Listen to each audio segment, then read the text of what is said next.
You are now tuned in to Super Soft Radio. My name is Tasha and I'm your host. Thank you so much for joining me today. I am so excited to do this episode, to do this show. And I really felt like a good way to get started is to just recap the preseason so far, specifically Lewis's first month at Ferrari, a little bit of preseason testing thoughts, and then just discuss like kind of the emerging storylines from 2025. Yeah, I really first wanted to get into this Time article that came out. I mean, for me, it gave me like so much life and so much energy to see, how excited he was to finally be at Ferrari, but also kind of hitting back on some of the narratives that started developing in 2024 about him that he really never like responded to, at least not as strongly as he does in this article. So the article is titled "How Lewis Finally Got His Ferrari Red." It's written by Sean Gregory. And yeah, let's get into some of this pushback of what people were saying about him in 2024. So obviously the biggest thing was Toto Wolff's comments toward the end of the year, where he, kind of talks about every driver has a shelf life. And, he also mentioned something about like cognitive decline, like a lot of shit that had Lewis's fans incensed because it's like, he took it upon himself to start trying to close Lewis's book a little bit. And Lewis has said on so many occasions, like, I'm not going anywhere. I'm going to be the person who lets y'all know when I'm done, when I'm finished. And obviously, every athlete, there comes a time when they are no longer going to perform at the same level. But last year was some smoke and mirrors, let's just say, because just the season before, in 2023, Lewis finished nearly second in the driver championship, and Mercedes was able to retain second in the constructor championship because of some of the drives that Lewis, put on in that season. And then we get to winter break, we come to 2024, and suddenly the man can't drive.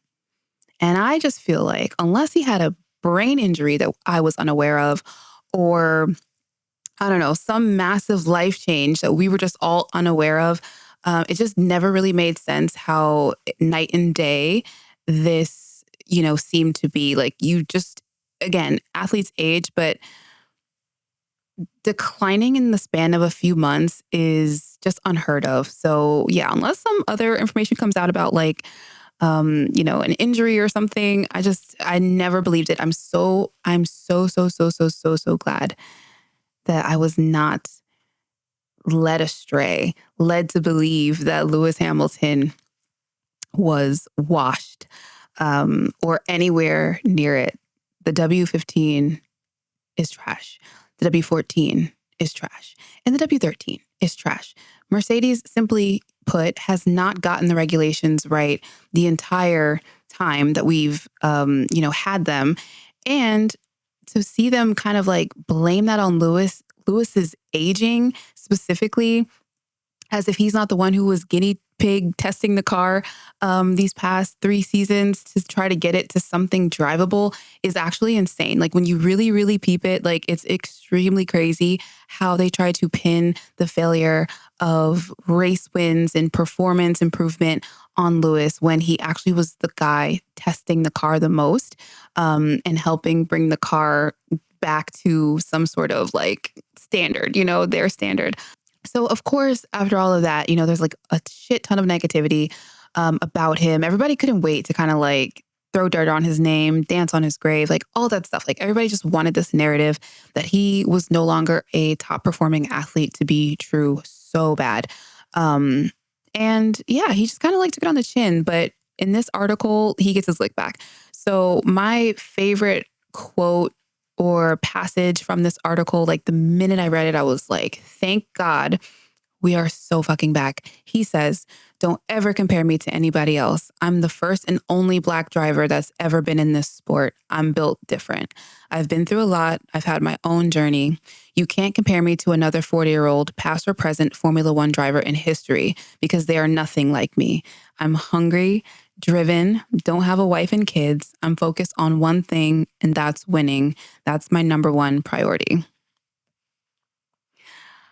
Like, where was this guy in 2024? Like, I really needed him to pop out. I was begging. I was like, I just need him to just pop his shit one good time. But I feel like also at the same time, he probably was feeling less confident. Maybe like something was wrong with him. I know he mentioned a few times, you know, like, I think what was the quote about like Kimmy, maybe Kimmy will be better or whatever. Like he was just like in his emo shit. And I get it because you suddenly are not able to perform at the same level no matter what you do. Like this car setup, just you change session to session. And, you know, there's no way to know that the car's going to behave the way that you're hoping it does. So I can understand why his confidence was definitely shaken in the past year. But at the same time, I was just like hoping that there was like old Hamilton somewhere down there, like waiting to like emerge again. And like imagine saving all that up and then getting it out in like a Time article. It's just boss shit. So that happened. And then the other narrative that emerged, and this is like kind of maybe more amongst the fans, although there were some pundits who kind of kept harping on the fact that like Carlos Sainz was being replaced by Lewis Hamilton and almost making it seem like, you know, Lewis Hamilton stole Carlos Sainz's job. Now, we all know that's not true. Like, honestly, there's like a bubble in F1. And I feel like within that bubble are people who just believe that no matter what Lewis Hamilton does, he does not deserve opportunities, right? Like if it was up to them, they'd 1000% keep Carlos Sainz on Ferrari and pass on Lewis because I don't know. I don't understand the logic. From the sporting side, from the marketability side, like it's not even close. So I never understood that narrative. But to make it even more interesting, this also really stood out to me. And this was kind of like a timeline of the events of how Vasseur got in contact with Lewis. Now, the article talks about how Lewis got a call from Vasseur in December 2023 when he was at home in Colorado, basically asking him to join Ferrari in 2025. But I think the more interesting article is, or the more interesting quote is from an article that just came out. And this is actually from Vasseur himself. And he says that they started talking about it at the Monaco Grand Prix in 2023 on May 28th, my birthday to be precise. Vasseur told Auto Hebdo, I quickly realized that it could happen. I knew that the desire was there on his side, that it had always been there. In fact, it wasn't possible on our side for 2024 because we had both our drivers under contract. So I don't know. I read that kind of like 2023 Monaco was, I think, only like 5 or 6 races into the season and into Fred Vasseur's like first, full season as team principal. So by that point in the season, he'd already made his mind up that, yeah, I'm going to get in touch with Lewis and see if he wants to be our driver soon. Like, I mean, hello? Like, Lewis didn't steal anybody's anything. Like, they had already been plotting to make this happen. Like, on my birthday, I'm not thinking about making business phone calls and negotiating stuff, but Fred was like, let me just give this man a ring and see what it is. So that was the weekend that we saw the hello, Lewis from Charles, and that smirk from Pierre Gasly, who we later find out also was aware of these talks between Ferrari and Lewis. So in hindsight, everything looks way, way like more interesting because this has been something that's been going on for a long time between Vasseur and Lewis. But he says in the article, the Time article, kind of talks about how excited he was, like how he was like jumping up and down as like he was a kid. I thought that part of the article was really interesting. Just because it kind of gives you like that sense that like, even though Lewis is Lewis, like such a high level in his career, he still gets extremely like excited about stuff. And, he talks about the fact that being at Ferrari is a childhood dream. So it kind of makes sense that like the child in him like kind of leapt out and the energy has kind of like come out and just, he's so celebratory, not jaded, very like humbled that they would want him on the team. So to me, I'm like, that just quiets everybody talking shit about Lewis. taking this man's job and everybody mourning Carlos Sainz after, like, please get a grip. I'm glad that they included this because I'm just like, y'all need to shut up. Like, you think Lewis deserves no opportunities and that everything he gets, he's taking it from somebody else, when really it's because of him working so hard all these years that he's in a position where Ferrari has been wanting to poach him. And it hasn't just been 2023. This has been talked about many times before. John Elkann comes to mind. So yeah, the cards, the planets aligned, as Fred kind of mentions. I also love the fact that he says like, it wasn't possible on our side for 2024. So like, was Lewis trying to dip out in 2024? Like imagine if as fans, we did not have to experience 2024 at Mercedes. Like, that's the alternate, timeline I would personally like to be on, to be quite honest, because 2024 Mercedes was like so fucking painful and so annoying. So then the last thing that I really loved hearing from Lewis was sort of like his perception moving into the future. He says that he believes that he and Leclerc are the strongest team pairing in the sport and that Verstappen is, quote, absolutely beatable. He says, I know exactly where the North Star is. I know where I need to go. I know how to get there. It's far and it's going to be tough to get there, but I know I've got all the ingredients, all the people, an amazing team around me. So it's how much you want it, and I can't express how much I want it. So this is Lewis finally feeling confident again. Again, stark contrast just the year before where he didn't know if he'd ever be a race winner again.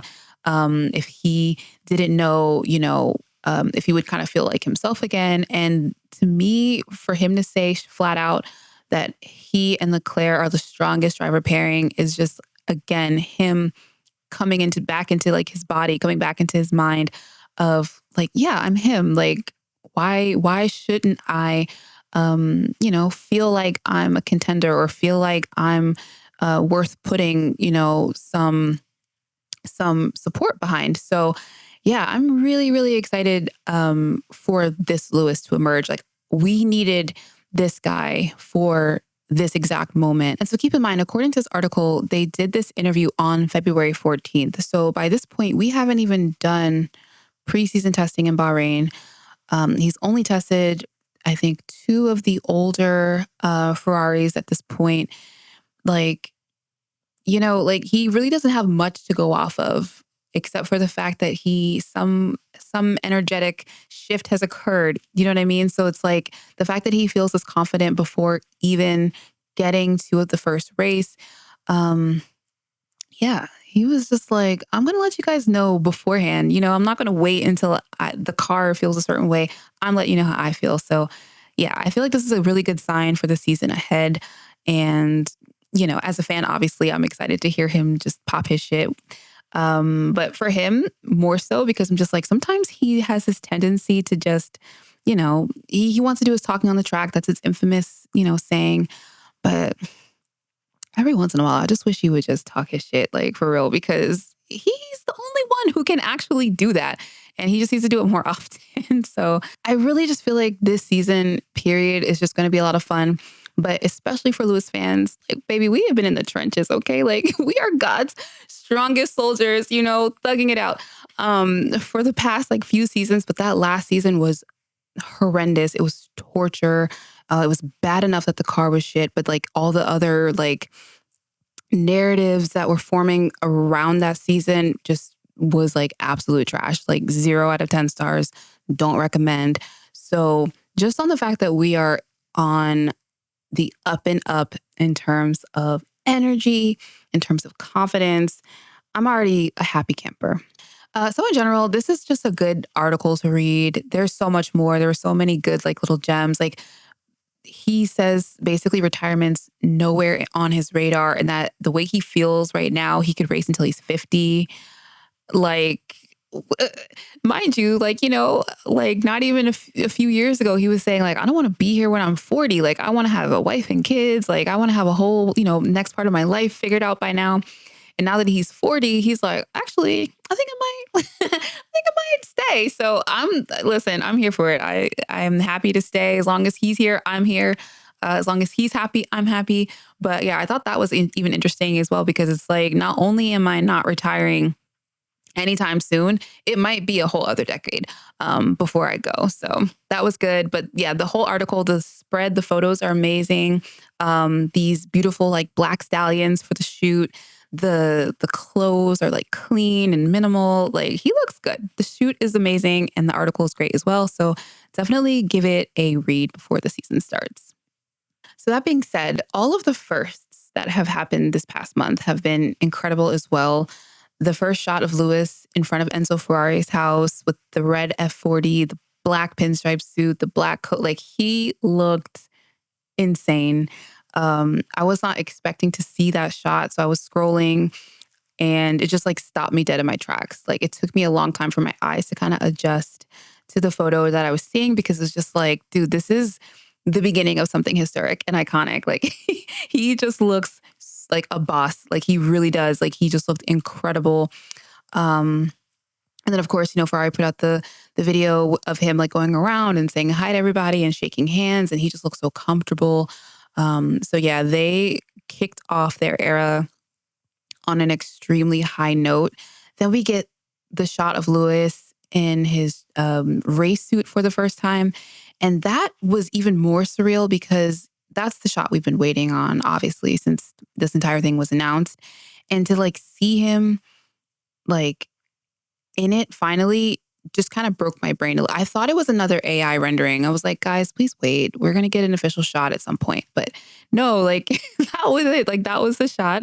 And he just, I mean, Toto said he could never imagine Lewis in red. And I'm, it's not his color. And I'm like, I don't know who told you that because Lewis looks pretty amazing in red, to be quite honest. That suit looks insane on him. It looks like it belonged on him this whole time. Like, again, just like effortlessly just fits in with the brands, with the colors, with the vibe, like everything. That shot was so good. And then seeing him at F75, F175 for the livery reveal was insane. Like the whole O2 arena just went absolutely bonkers. When he and Charles and Fred all walked out to show off the car, you could just see like Lewis just looked so at ease and like happy and just, oh my God, like just like even thinking about it, I'm just like, this whole like month has been so energetic and so fun. To see the like shift in Lewis's like whole demeanor. Like I keep thinking about how like in all of the shots, he just looks so young, right? At the age of 40, he seems like 10 years has been taken off of his life. Now that he's at Ferrari. And again, we're at this point in the timeline, we're still like less than a month in. Like he just has looked happy from go. So, yeah, the livery reveal just kind of wet my whistle, wet my palate for the season. Cause seeing the new livery and the race suits and everybody together, I'm like, okay, now it's official. It's getting real. We also saw him at Fiorano. My Italian accent. For those first laps in the SF23, the one where he was so happy, the like little woo that he let out when he was driving just let me know. It's like, this guy is really enjoying being in a Ferrari. He mentions it in the article as well, just like how the engine feels different, the car feels different. And it just like, I think exceeded his expectations, but you could really hear him like over the radio doing the tests that like, he just was having a blast. And we haven't heard him that happy in a long time to drive a car. So I just feel like the fact that it's like, an old Ferrari that he's having the time of his life driving says a lot. So that was really good. And then you also had the tire test with the SF24. Again, just like, man's just happy to be there. Like simply put, like he is just so happy to be there. To be in these cars and to be at Ferrari, I think like it's cool seeing it all kind of come together. I feel like as surreal as it is for us as the viewer, it's probably even more surreal for him because he's actually experiencing it. But yeah, and then obviously we have Bahrain, which I'll talk about in a second. But like, what about you guys? Like, do you have any moments so far that have been like your favorite or like your most like cherished? If I had to pick a favorite, I do think it has to be him in the red suit because it's just like, this is what we came for. Like now that he's in it, I just feel like it's signed, sealed, delivered. Like no take backsies. He is a Ferrari driver. So yeah, that was, I think, my favorite like moment so far. Followed closely by those first laps, where he just sounded so ecstatic to be driving the car finally.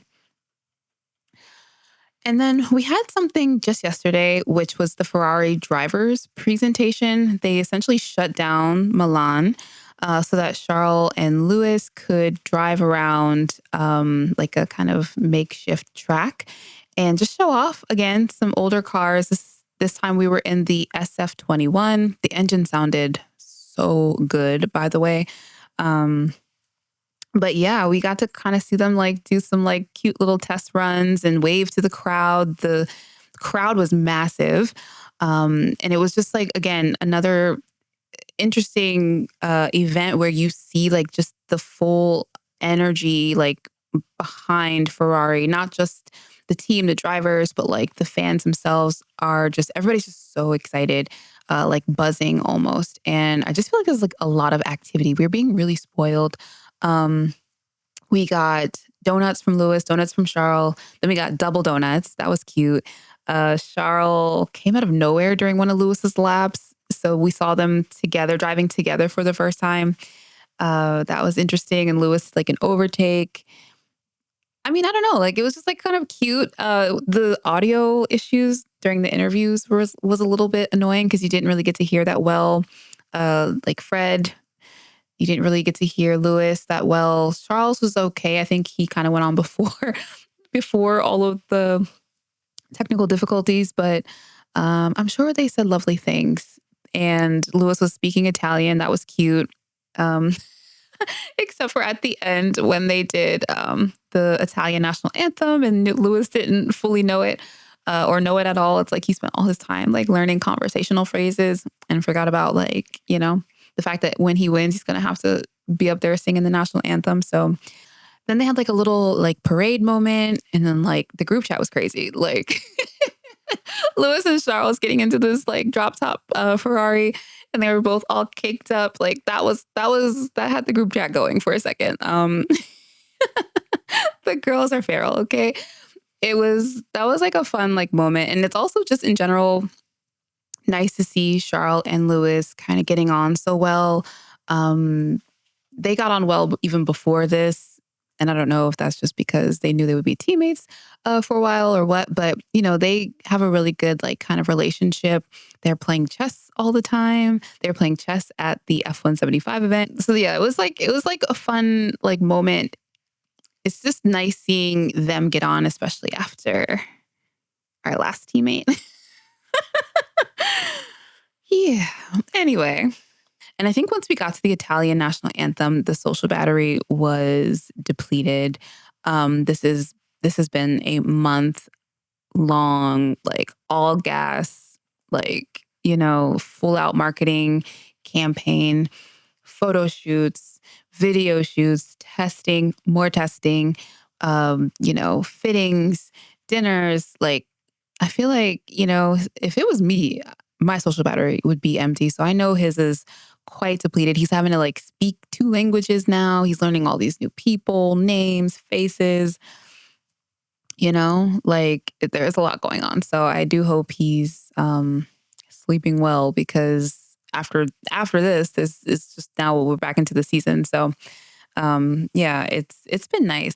Like Ferrari is spoiling us. You know what I'm saying? Like they are like sparing no expense. Like no stone has gone unturned in like this launching of Lewis Ferrari. And like really, I keep talking about just Lewis, but really the whole team. Like I do remember Ferrari, John, I think specifically talking about, you know, Ferrari, we got to change our ways. You know, we can't keep doing the same thing, expecting different results. So he was very open to shaking shit up. And I think that's where Fred came in. You know, he obviously has so many ideas and he's implemented a lot of them, a lot of chess moves. Lewis was a big one because Lewis is Lewis, number one, but Lewis brings a lot of talent or a lot of interest with him. So you have engineers and different people in different positions wanting to come to Ferrari to help rebuild the team. So this is like, obviously it's a big deal that Lewis is there, but in general, Ferrari's grand plan, grand scheme for world domination requires a lot. And so Lewis is just one kind of piece of that puzzle. But you can really just see like the energy at Ferrari. Everybody has like this belief about them, I will say. I haven't followed Ferrari very closely in the previous years. Obviously, as a Lewis fan, I was more interested in what, Mercedes had going on. But, you see it. Like, I think after almost every race, people were putting up clown emojis, like they were botching pit stops, like strategy was a mess. Cars were, DNFing left and right. Like I remember a couple seasons back with Charles was like, God, what have I done to you? Type looks on his face. Like he just looked so over it. And, so it definitely needed to happen. This revamp needed to happen at Ferrari. And obviously it's just everything aligning at the right time. Ferrari's had a huge drought of wins, as a constructor and driver. Lewis has had a drought of driver championships.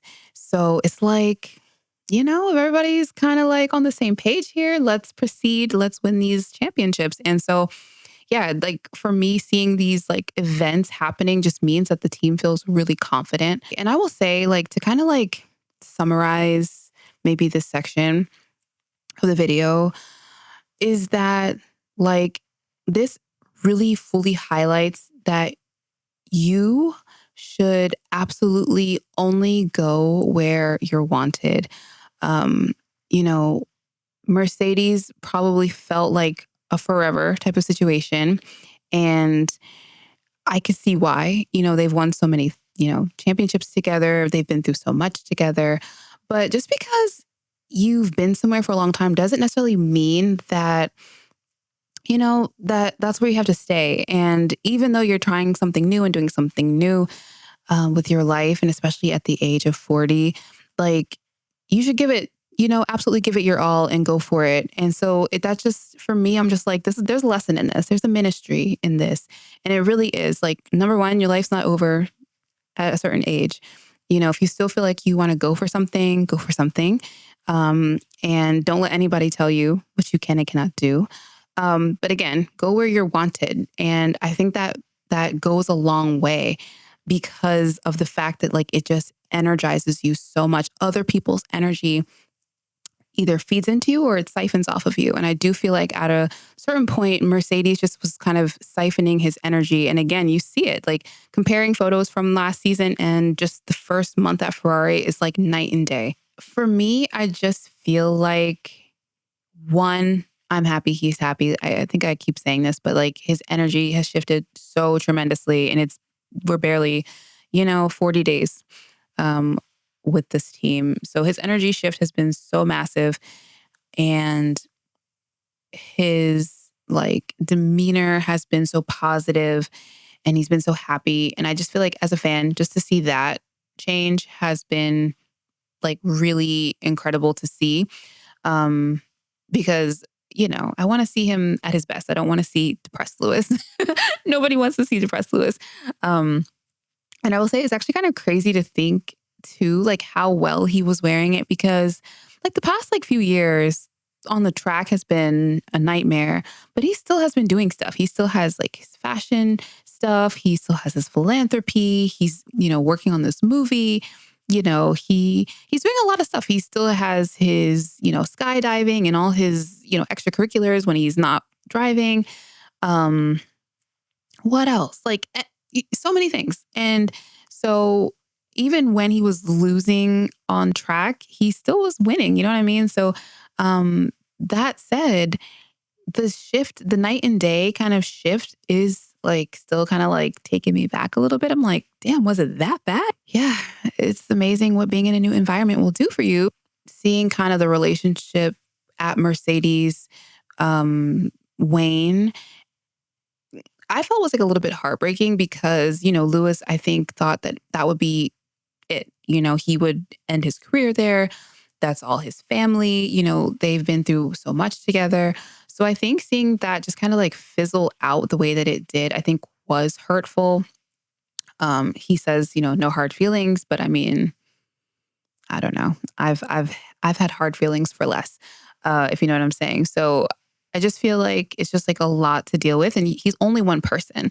And I think him being so open about like his mental health and how he deals with everything just lets you kind of in on this like more human side of him. Even though he's great at his job, at the end of the day, it's a job, right? He's still a person. So it is interesting hearing how he's had to kind of navigate his feelings pretty much by himself. I mean, no matter what other people are around him, he still has to be the one that processes things and makes these decisions. So yeah, he's kind of a one man show when it comes to that. So yeah, having to process and deal with all of these things seems like it's been a lot. But on the flip side, seeing how welcoming Ferrari has been, how excited that they have been to have him, has been very much like a breath of fresh air. No matter what happens, I feel like in this season, right? Because no matter what, like this is a transitional season. I have high hopes, but at the end of at the end of the day, like everybody's just getting to know each other. Everything's, meshing, like let it breathe, let it marinate a little bit. And yes, of course, we're going to have to wait and see what the season has in store. But I just feel like even if like we just have a super basic season, like where nothing disastrous happens, nothing amazing happens, I still feel like it will be miles better than what we've had to experience in the past, like 3 seasons alone, just because he's in a better place mentally, which means that we can springboard off of that in future seasons for, more success, more joy. So yeah, that's how I would kind of end cap that. Go where you're wanted, because it definitely goes a long, long way. I feel like they're really like giving him some like wind in his sails right now. Oh, and speaking of that, I do want to shout out specifically the Tifosi, because the other narrative from last season was like nobody in the Tifosi wants Lewis here. No one at Ferrari wants Lewis here.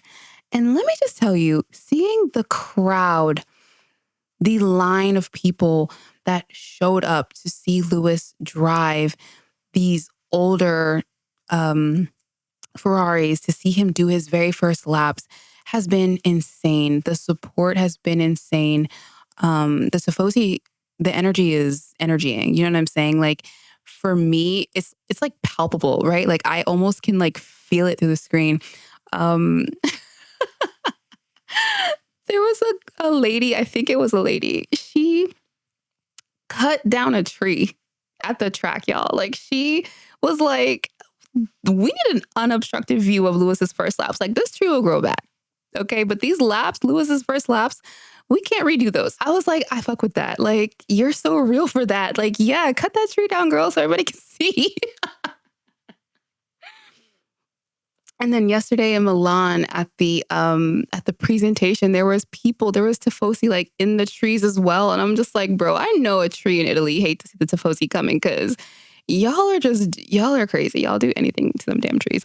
But yeah, shout out. Like people were like, oh, this is our house. He's gonna have to come through us. John basically cut him a key, babe. Like he's good. You know what I mean? He does not need your permission to be accepted. It seems like the Tifosi have that covered. Thank you very much.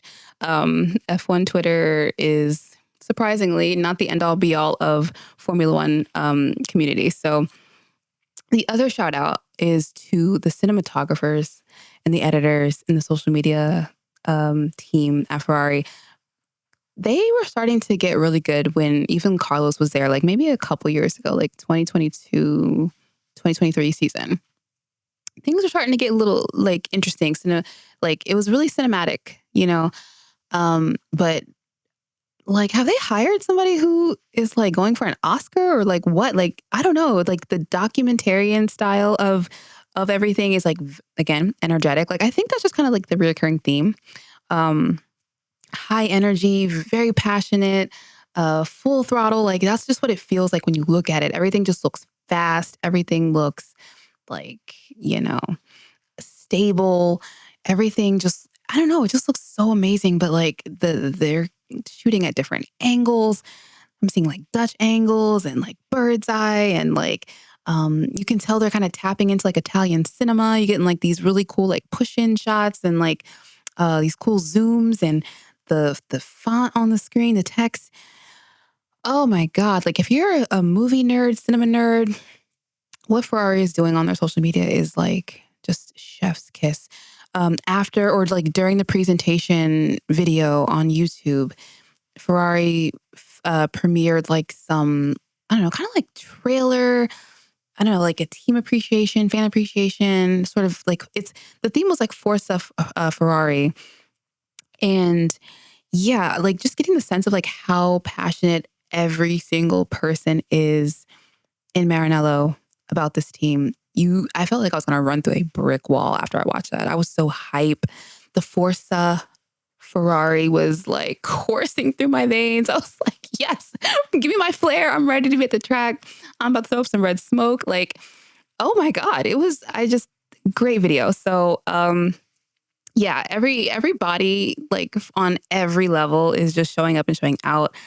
Like, not to get too far ahead of myself, but I'm just like, this can't all be for nothing, right? Like, there's no championship for best social media, although there should be, and Ferrari would be winning by a long, long way. But I'm just like, they know something. They have to know something because who markets a season this damn good?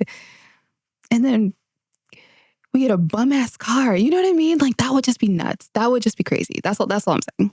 Like I'm trying not to get too far ahead of myself. And I'm just like, this can't be for nothing. This can't be for nothing. And at the same time, if this is all we have at the end of the season, then I did leave here with something. But yeah. All right. So let me move on to preseason testing, which, I mean, I feel like of all the testing from this era, we maybe learned the least. There was just too much going on, girl. We had like crazy weather conditions. We went to Bahrain, and this time of year, it's a bit rainy, it's colder, wind was nuts. So the varying conditions on the track really made it difficult for the teams to get like a lot of consistent runs. There were, red flag incidents. There was a power outage or something in the city where they are testing. So there wasn't like a backup generator at the track. So like everything went off. And somebody, I think Ted maybe mentioned in the broadcast, like, thank God it wasn't like during a race, because could you imagine like they're racing and all the lights at the track go out? Like that would be a literal disaster. So it is scary to think about, that actually happening. Then like a pane of glass fell onto the track and shattered everywhere. Like that platform where they stand to do like the flag waving fell.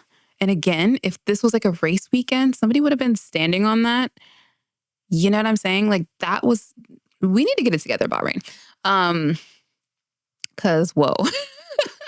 So red flag for that. Yeah, just like a lot of stop and go.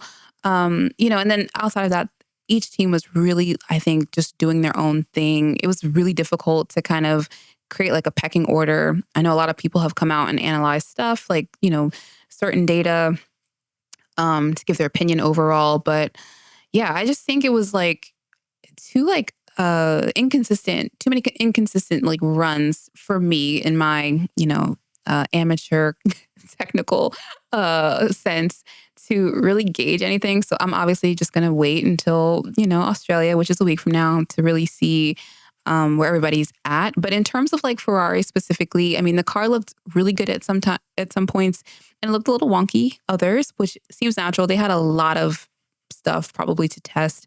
And again, Lewis, this is his first time in the new Ferrari. And so, yeah, we're all like looking to make sure, is it going to work for him? Is he going to be a good fit for this car? And I mean, data aside, he looks really comfortable in the car. The car looks to be planted. He was, really fast, like day 2, he topped the timesheets. which was really good to see because, again, last year people said the man lost his speed. He was washed, over the hill. And he went top of the timesheet in day 2, 48 hours after meeting the car for the first time. So you tell me if that's the sign of somebody being washed or not. I don't know. But yeah, it's like a really encouraging signs. Actually, the broadcast, the little thing that pricked my ear a little bit was Karun Chandok. He was going over the data between George Russell and Lewis Hamilton, comparing their data. And he was talking about specifically their braking. And he said that Lewis, what did he say? Hold on. He kind of made a remark about how Lewis is able to brake really late and kind of compared it to his F3 days. And I'm just like, if we're really getting super late braking Lewis back on the track, it's fucking over for you hoes. I'm sorry. Karun sounded in those natural disaster films where the meteorologist or the researcher is reading off some really gnarly, data about a, seismic activity. Oh my God, it's the big one. That's kind of how he sounded low key. He kind of was this is the earthquake that's about to take California off the fucking map, in regard to Lewis driving. So, and then they kind of just talked about how it just seems like Lewis is getting to drive his style and not having to adapt his style to the car. And so while obviously we don't know everything about the SF25, how it's going to perform, I think the one area where I think we all can breathe a little sigh of relief is that Lewis at least seems to be quite comfortable driving it so far. And if nothing else, straight up, it cannot be fucking worse than W15. Nothing can be worse than that car. So there's that. Okay, so that being said, let's get into some of my thoughts for 2025, maybe some of the storylines that are going to emerge from the year. Definitely, let's start with Ferrari. Charles versus Lewis is going to be, everybody's going to be paying attention to that. One thing that Charles said recently that I thought was great is that they both have very similar driving styles. So they both will need, the same thing moving forward. The car will develop basically for both of them simultaneously because they, require the same things. And I thought that was great because it's we really will get to see kind of a true head-to-head. The car essentially is adapted for both of them. And we'll really get to see, a competition between them where it's not oh, well, this car, is more so catered to this driving style. So the other driver is struggling. And so, we actually will get to see two drivers with similar styles drive a car that's suited for both of them. So there's that. Obviously people are looking at Charles for, having a, better head-to-head record against Lewis in terms of qualifying. And honestly, I mean, that might be true, but looking at the head-to-head between Carlos Sainz and Charles is interesting because when you kind of look in the data, Carlos wasn't that far behind Charles, maybe 0.2 sometimes, a tenth maybe. So, and I think, I can't remember the exact head-to-head, but it's 20 something races to a handful of races going to Carlos's way. So if Carlos could keep up, then I think Lewis can keep up. And if he keeps up this season, at the very least, I am happy with that. I'm not expecting him to go out there and, immediately be top of the charts in every single race, win every single, that's not, I don't think that's realistic. I think, at the end of the day, Charles is going to be more comfortable in the team than Lewis is. He doesn't have to, spend this year getting to know new things and getting to know new people. He pretty much can just plug and play. So I do think that's an advantage in his favor. And Charles is, I feel really fast. And yeah, all credit to him. He's a great qualifier. So I don't if Lewis can keep up, I'll be happy. I'm not really interested in the head-to-head anyway. What I'm interested, or quality head-to-head, race head-to-head is more so where it's at. I do think that's kind of advantage Lewis. He has just a much more consistent driving style. He can do a better job of, nurturing his tires, although Charles is good at that too. It really will depend also on the car, how it does on tire degradation. So I don't know. It might just be really close, but I'm not one way or the other. Like, I'm just like, as long as Lewis is hanging in there, I'm happy. But this show, I'm not just going to be like, I'm not going to be, I'm going to say like, if the car is good, if Lewis is confident, I'm going to put his name in the hat for WTC. Like, I'm not going to be one of those people who is like, I don't see it happening. I see it happening. Again, it's mental. He's telling us pre-season, before he's ever actually physically driven the new Ferrari, he's literally saying, yeah, me and Charles are the strongest driver pairing. Max Verstappen is beatable. I'm feeling good. This man threatened to not retire until he's 50. Like, he must be feeling good for some reason. Something has given him some indication that things are going to go all right. So from that perspective, and he's hungry, he's saying it. He's like, I can't tell you how bad I want to win. And I don't have anything else to live for. He said, I don't have a wife, I don't have kids. He's like, all I got is a bulldog, babe. Like, I'm free. I can do it. You know what I'm saying? Like, I can spend my time just straight up in the sim, if I wanted to. So I think that's going to go really far. And I do think it's short-sighted to exclude Lewis off of these lists, even if it's just like potential, you know what I mean? Potentially could win. So yeah, this is my channel. I'm going to say that's my top pick. If everything it continues the way that it looks, that's my top pick. And I wouldn't be mad if it was Charles. Because, I think Ferrari is just like they have so much motion. Everybody and everything on that team is just like so like forward moving, progressing. Maybe that's what I'm looking for. So yeah, I wouldn't be mad if it was Charles, and I would be, happy for him. But yeah, I'm putting my money behind Lewis, and I am also going to put my money behind Ferrari winning constructor, because again, they won that shit last year, or excuse me, they were almost close to winning it last year with Charles and Carlos in the car, kind of having that lapse in performance, kind of like partway through the season. So even with all of that, like they still were able to almost catch up to McLaren. So yeah, if the car stays pretty consistent throughout the year, then I think we have a much tighter title fight between McLaren and Ferrari, if that's what it comes down to again. And I do think it will. I think Ferrari is going to walk away with one or both of those titles. And yeah, that's my, I guess maybe bold prediction for the year. I don't know. Let's see, Red Bull. Well, the downfall that I prayed for seems like it's out for delivery. I don't know. I really don't know what to make of the car. Again, a lot of variable conditions. They were testing a lot of stuff. Max tested stuff that Liam didn't test. Liam didn't look super comfortable in the car. Like, it was a lot going on. It was a lot going on, I will say. But mainly I would look at Red Bull in terms of maybe like the personnel side of thing. Like, I know Max is Max, right? So like if Max has a car, that's capable of winning, or, even getting close, he'll do it. Like, he won last year, I feel like, on damage limitation, basically. So yeah, he's definitely not out of it, but I think more so it's going to be the variable. Like, he has a new teammate.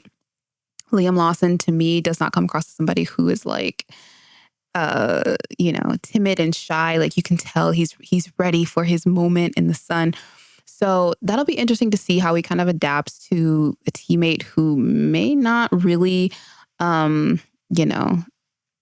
adhere, let's say, to team orders all of the time, or, really accept being second in the pecking order. I think he's thinking like, this is my shot, and we already know how Red Bull gets down. They're quick to get you out of there. So if he doesn't perform right away, I don't see an incentive for them to keep him around the way that they kind of kept Checo around for too long. But yeah, that'll be interesting to see. And then really like the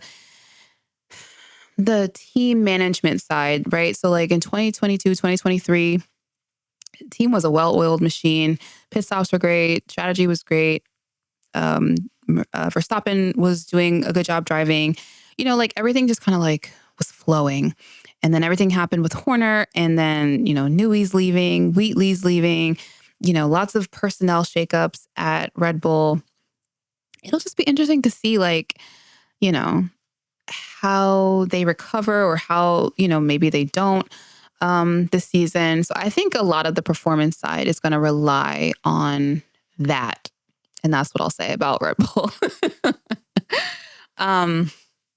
The other downfall that I have ordered for express shipping is Mercedes. Yeah, I mean, I just feel like that should be self-explanatory at this point. But Toto Wolff, man, I haven't shit on him at all this episode. Maybe I'll save it for later in the season. But I just feel like I need him to get his just desserts. George Russell, same thing. Like, I don't really care about them. Now, little Kimmy, I do feel bad that he's going to be collateral damage in this fantasy of mine. But that team does not deserve nice things right now. I'm sorry. Like, they do deserve to go through a period of suffering on their own. You hear in the commentary, like, Mercedes will be keen to see if they can prove that they can win without Lewis. They don't deserve to win without Lewis. Not right now. Sit in the corner.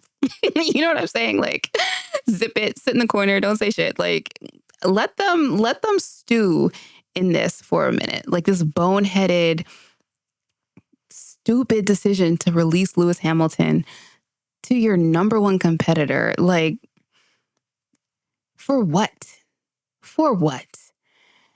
I mean, and Kimi, bless him, and this whole concept, right, of Mercedes moving towards the future makes sense. Like, nothing they're saying doesn't make sense. It's just the way that they went about it that is just baffling, right? Like, if anything, a better teammate for Kimi would have been Lewis, right? He's the more mature driver. He's the more experienced driver. He's been where Kimi has, been. He's going to be a little bit more of a guidance for him. And obviously, Lewis is still competitive. But I think it's like putting him with George just doesn't make sense. George himself is still trying to figure out his footing as a driver. He's improved somewhat in some areas, but in other areas, like, I do feel like he still has a long way to go. And I think he focuses on the wrong things, George. So, this season is going to be interesting between Kimi and George. I do think they're both going to be really fast over one lap, but I think a lot of these guys are really fast over one lap. But the race pace is where I see so many of them, like, fall off. They eat these tires, and these tires are already, like, wonky on their own. That was a huge, like, storyline from last season. And I think they're changing a slight bit for this season as well. So that's another variable for, the driving. We'll see how everybody kind of handles these new tires. But yeah, I just feel like, I can't judge Kimi too much. If he does really well this season, then yes, he's a prodigy. Hats off. And if he doesn't do well, then Toto Wolff needs his ass kicked because, I feel like he stunted Kimi's ability to develop in the lower series the way that some of the other rookies have gotten a chance to do. And I do feel like that's important. Like, I know he fixates on finding the next Max, but, like, even Max drove in the lower series. And then when he came into F1, he drove for, like, the lower tier sister team. Like, he wasn't immediately thrust into Red Bull, right? And, like, where he immediately is, filling the shoes of, like, somebody like Lewis Hamilton. Like, that didn't happen to Max. So even if Kimi has this, like, raw talent and this raw speed, and I don't doubt it, and he does seem really, like, comfortable in some ways, which is really good, that he's, like, adjusting really well. But yeah, I think every driver deserves to develop their craft before you throw them in the ocean and tell them to swim. I do think that there is something to be said for getting to develop as a driver first, and getting an opportunity to crash and, have lows and, kind of work your way out of them, like, without so many people paying attention to you. But the minute that Toto made it abundantly clear that we were going to get Kimi, I just really feel like he put too big of a spotlight on him. So I do hope things work out for Kimi because he's really young and, like, like, it's a big thing. It's a tall order for him. So, but like I said, the game is the game. And I need a pound of flesh from Mercedes. So if this is their worst season ever, then I won. McLaren, let's see. So talk about the cars, that it's strong, which I do feel like will be good for them because of, the prior season where, they were kind of like working out the kinks a little bit, and then the car sort of like hit its stride. And they kind of lament the fact that, like, if we were able to fight from the beginning, things might look different for Lando. I disagree with that because, even though he lost those first few races, like there was opportunities later in the season to still win. So the points could have still been made up at any juncture from Lando, but he just did not have that dog in him. And like I said, Max was in a very like wounded kind of Red Bull for a large majority of the season. Like there was a point where he wasn't even getting podiums. Do you know what I'm like? We weren't hearing the Dutch national anthem, and I was like, wow, like nature is healing. But you know what I mean? Like the fact that Max was able to win the championship still, in spite of all of that stuff happening to his car and to the team. I'm like, Lando, that was his opportunity. And I feel like this year, if the cars all start closer together, it's going to be even harder for him because, you don't just have Max, you now have Charles, you have Lewis, you have Oscar, who I'm sure is going to be chomping at the bit, right, to kind of like get his name in the hat for WDC as well. So I feel like you have so many more people who are you going to be in competition with to start the season. So yeah, even if the car is good, we'll see what happens. Because the main thing I think for Lando this year, just like last year, is going to be his mentality. I'm curious to see how that experience changed him. And really like how he applies it under pressure, because I do think it's like one thing to feel confident, but obviously it's going to be a whole other thing when you're like in a race situation.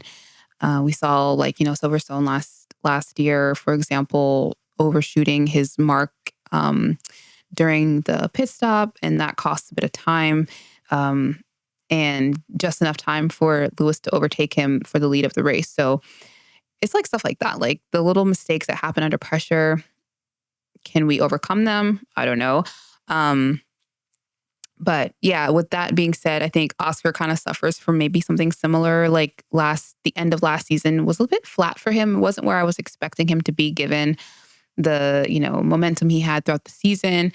And I don't necessarily think that he was like bummed out that, everybody had to kind of back Lando, but maybe like the length of the season for him, like because McLaren was still in the running for the constructor, like, you couldn't let up at any point. So maybe it was just like end of his second ever season in F1 and, just maybe a little tired. I don't know. But it did feel a little bit strange that he had a little bit more juice at the beginning of the year. And at the end of the year, it was like, can the real Oscar Piastri please stand up? Because this is not who we're used to seeing drive these cars. So that's what I'll say for McLaren. I'll be interested to see if they're ready really for their moment in the sun. Because I think last year did kind of catch them off guard a little bit. And then they were like, oh shit, we could potentially win both of these championships. And then they were like, well, maybe we'll just focus on the constructor. So yeah, it'll be interesting to see if they can just pull it all together, because it seems like they have the car. So it's really just going to come down to the mental stuff. And I do think there's stronger mental opponents on the track that even with lesser equipment can do a little bit more. So you have to be careful with that. Let's see what else. We have, oh my God, a gaggle of rookies. Kimi, I just talked about. Ollie Behrman will be back full-time. He was a full-time reserve driver last year.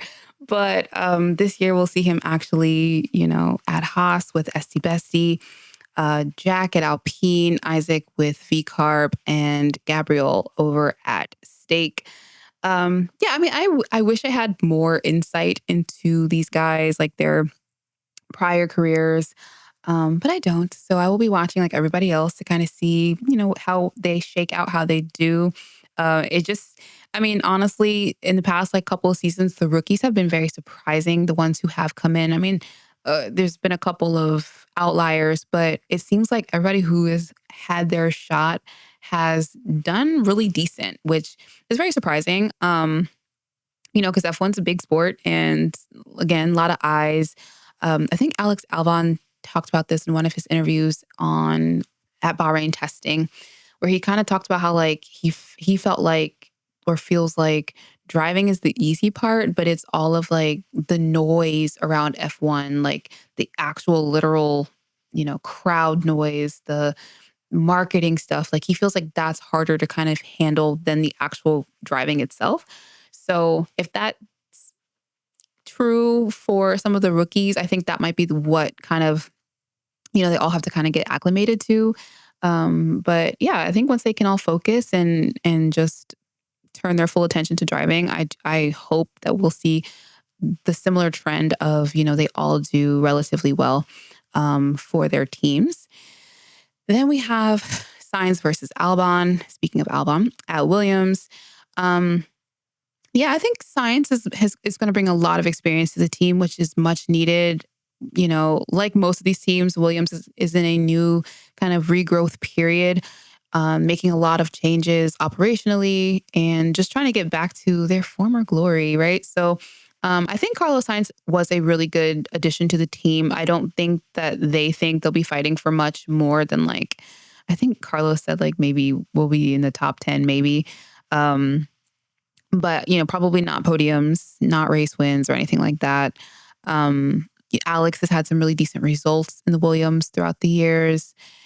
Last year was a little bit weird, but, there's so many different factors and there's a lot going on at Williams. So I do think it'll be a few years of like, that awkward growth phase. But I do think somebody like Carlos is a good addition because, he will have that experience of being at Ferrari and how they do things. And, he obviously is his own person and has his own ideas of how to do things. So yeah, it'll be kind of interesting to see like kind of where that lands. But Alex, obviously, this is like his first time not having a rookie teammate in a while.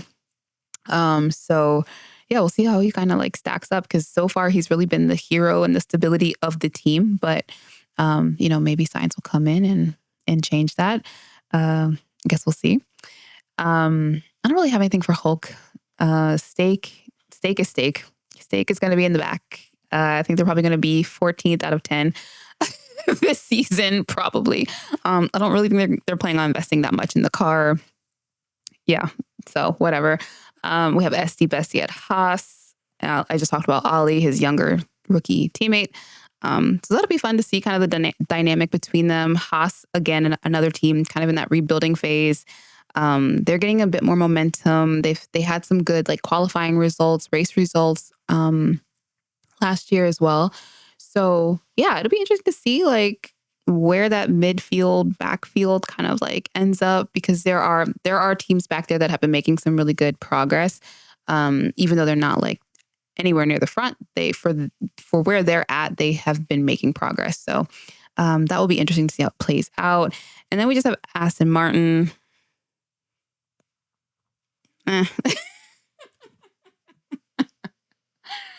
So all that being said, I just really hope that this season is fun. Honestly, this regulation period has been so wonky and so weird and just so dissatisfying at times. Just as a fan, just watching the sport, right? Like you can enjoy your teams and enjoy your drivers who you enjoy, but like overall, like it's been a minute since we've really had close racing, a minute since we've had unpredictable results. I think last season was the best season of this reg period just because like at a certain point, you just really didn't know like who was going to win a race. Each of the drivers from the top 4 teams won a race or multiple races, except for Checo, but that's cool.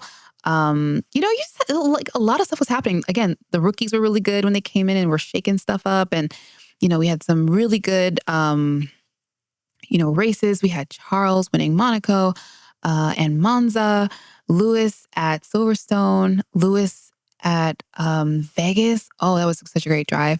There's like a lot of really good stuff that happened in the season last year. So yeah, if that can continue, I think I'll be really, really happy. And then just overall, like I said, as a Lewis fan, as a Ferrari fan now, I just hope they continue to feed us, really. Like, I feel so spoiled. I feel like every time I wake up and I open my eyes, there is a new piece of high quality cinematic content waiting for me, fresh and hot every single day. And I just am like so excited that everybody is just so excited that this is happening and that this is real. And yes, I'm well aware of Ferrari's history, especially current history, when it comes to race day, pit stop strategies, the whole thing. I listen. I was making them clown memes. Okay, like please, like I'm not glassy eyed and like delusional.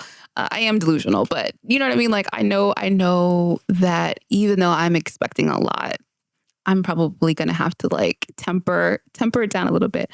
Um, But still, I really do feel like I hope it's a fun season. I hope everybody gets something that they want. What their favorite driver wins a race or has a cool overtake or becomes an 8-time world champion.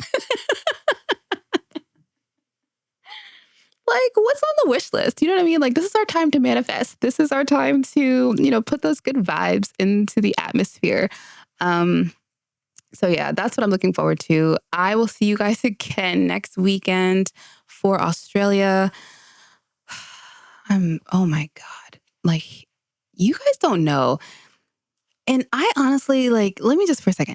Like, I never, ever, ever, ever, ever, ever thought that I would be sitting here or sitting on anybody's show talking about Formula One and being this passionate about it. But it's literally all I can think about sometimes. You know what I mean? Like I'm just brushing my teeth and I'm like, I wonder what's gonna happen in this race. Like the fact that I know what DRS is and what these different wings do and like different names of corners at tracks, like what the fuck is a Maggots and Beckett's? Like why? How did I get here? That's surreal to me. So the fact that now I'm going into like I think it's my fourth season, I don't know, of Formula One, and I'm just like this excited still is just like that makes me really happy. So thank you all for anybody tuning into this episode. And if you've made it this far, I really appreciate you. And I hope this is a good season. As I've been saying, I'm so excited to connect, hopefully with more of you, more of the community. I don't know. I just want to like do my thing and like just chat and this is how I'm going to remember the season. This is how I'm going to journal and remember what happened in this season. So yeah, that's kind of what you can look forward to from me for Super Soft Radio.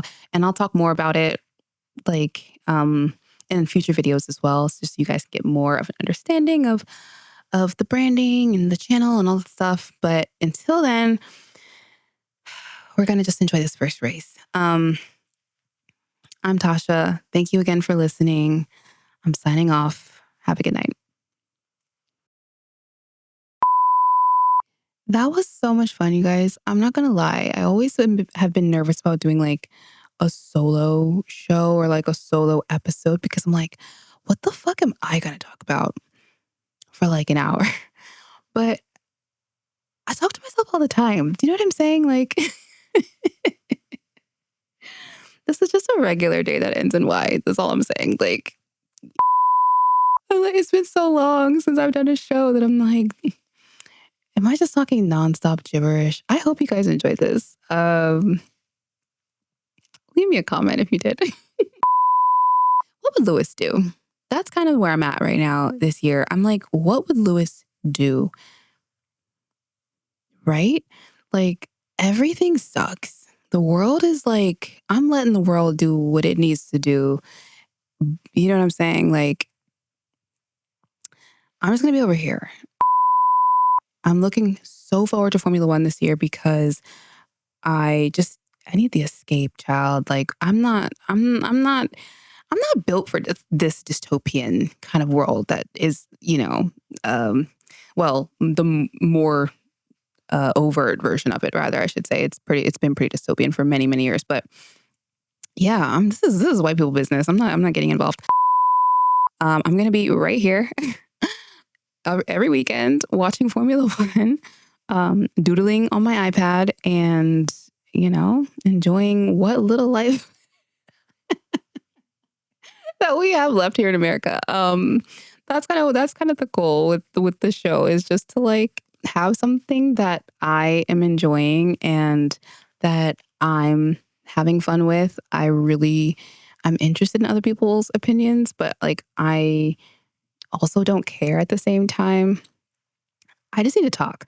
I'm going to be doing this anyway. I'm going to be, like in the middle of the grocery store on our daily walk, cooking dinner and talking about Formula One with my partner, like I do every single freaking day. So this just felt like a natural progression, and that's why I'm here. But oh my God, thank you again for watching. I'm sorry that I'm rambling again in the post credits, but yeah, I just had to get that out. I was just like, it's just like a little bit of fun. We're just having a little bit of fun. So girls just want to have fun. And it's Women's History Month as well. So if you made it this far and you still haven't liked my video or subscribed to my channel, I'm just going to assume that you hate women. And you need to work on that. Peekaboo.